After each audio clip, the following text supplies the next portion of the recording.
জুলাই সনদ এবং গণভোট এটি নিয়ে এক ধরনের বিতর্ক তো আছেই, এবং সেটির বাস্তবায়ন যে প্রক্রিয়া সেটি নিয়েও আসলে বিশেষ করে 11 দলীয় জোটের পক্ষ থেকে বারবার অভিযোগ করা হচ্ছে।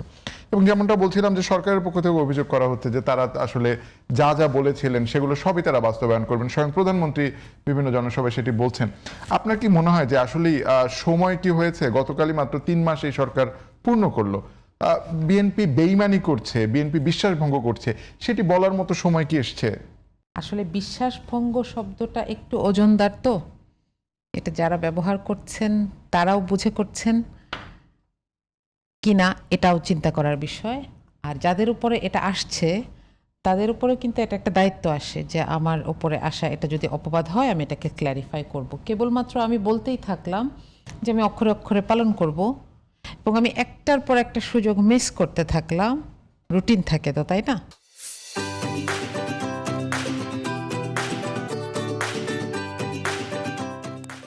আমরা যেটা জেনেছি, বিএনপিও যেটা বলেছেন নির্বাচনের আগে, যিনি এখন প্রধানমন্ত্রী তিনি নিজেই জনসভায় বলেছেন যে আপনারা হ্যাঁ এর পক্ষে ভোট দিবেন।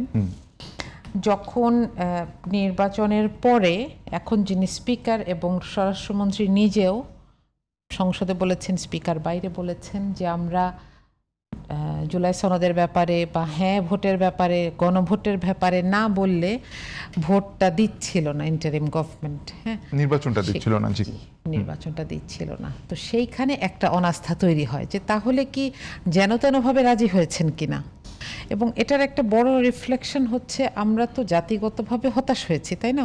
শপথের দিন যেদিন তারা গণপরিষদের সদস্য হিসেবে শপথটা নিলেন না, অথচ জুলাই সনদের বাস্তবায়নের জন্য কিন্তু গণপরিষদের শপথ জরুরি। এটা ছাড়া বাকি যে কারেকশনগুলো এখন দরকার, আমি এটাকে সংশোধন বা সংস্কার, এই বিতর্কটা আমরা অনেকবার করেছি, যেটা বিএনপি তার ইশতেহারেও প্রথম কথা বলেছে 31 দফায় যে আমরা সংস্কার করব, এবং কেন সংস্কার সেটাও সেখানে লেখা।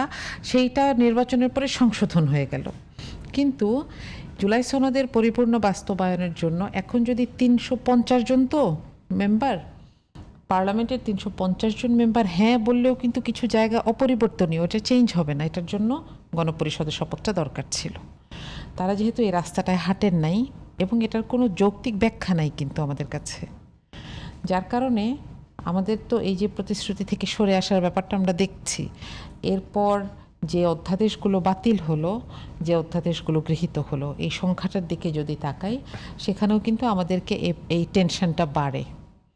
গুম থেকে শুরু করে পুলিশ সংস্কার থেকে শুরু করে এরকম বেশ কিছু যায়, গণভোট অধ্যাদেশ বাতিল হওয়া থেকে শুরু করে। আপনি গণভোট চাইলেন মানুষের কাছে, কিন্তু আপনি নির্বাচনের পরে অধ্যাদেশটাই বাতিল করে দিলেন। আপনি এক্সকিউজ দিলেন যে বাংলাদেশের কখনো গণভোট লাগবে না। এই সবগুলো জায়গাতেই তো আসলে বিশ্বাসভঙ্গ হয়। তো এখনও আমি মনে করি যে আপনি বলছিলেন যে খুব কম সময় গেছে, তাই না? যদিও এর মধ্যে কয়েকটা স্টেপ মিস হয়ে গেছে, এখনও যৌক্তিক ব্যাখ্যা দেওয়ার সময়টা চলে যায় নাই। যৌক্তিক ব্যাখ্যাও দেওয়া দরকার। এবং মনে করেন জুলাই সনদ তো একদিনে ইয়েস বলে দিলাম বাস্তবায়ন হয়ে যাবে না, এখানে অনেকগুলো স্ট্রাকচারাল বিষয় আছে। সরকারের অনেকগুলো ব্যাপার একসাথে করে ভাবতে হবে। বিচার ব্যবস্থা পৃথকীকরণের যে প্রসেসটা, সেটা একটা লং টার্ম প্রসেস। সেটা আমি শুরু করব কবে, সেটা রোডম্যাপটা থাকতে হবে না? আমি বললাম যে ঠিক আছে আমি 6 মাস থেকে শুরু করে 2.5 বছর পর্যন্ত এই কাজটা করব। এই স্বচ্ছতাটা নাই দেখেই আমাদেরকে বারবার এটা স্মরণ করিয়ে দিতে হচ্ছে। আমি বলবো যে বাস্তবতাটা হচ্ছে এইটা।